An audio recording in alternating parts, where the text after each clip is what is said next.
My version of viral pistachio kanafe chocolate bar in Dubai? Oh, ano pang gagawin? Tara na!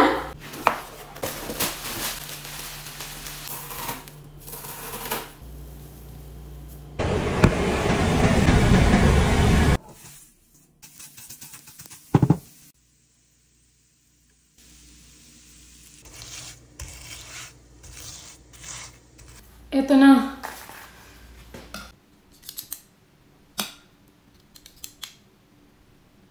Done sa ating first step. By the way mga kapulungan, ito palang molder na to yung pinili ko. Dahil kung mapapansin nyo mataas siya, hindi kagaya ng iba manipis. So dito marami tayong malalagay na chocolate. Yung katayfi natin, itong palaman, mamaya lalagay natin.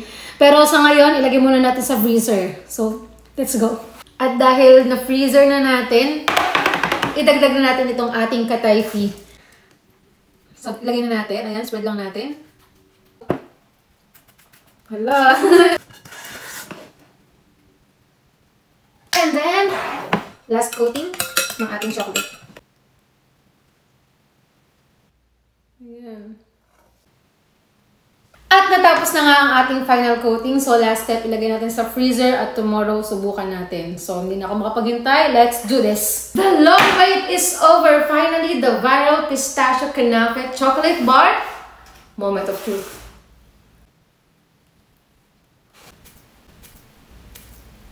Oh.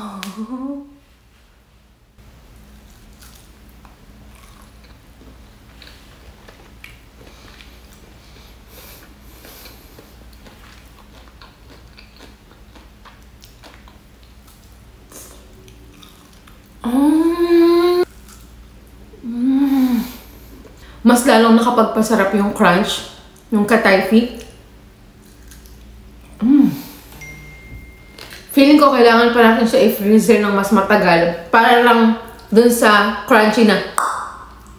Pero, sa lasa, yung ginamit kong chocolate, ano lang, mild chocolate or yung medium, hindi siya yung sobrang sweet. Kaya, nagmamatch talaga. So, for me, mga kabulungan, 10 out of 10. Mauubos ko to, promise. So, sa mga gusto umorder kung saan ko ba nabili yung lahat ng gamit, ingredients, ilalagay ko na lang sa comment section para maka-order kayo direct. So, yun lang mga kapulungan. Hindi na ako makapaghintay na matikman to ni Doc pag uwi niya.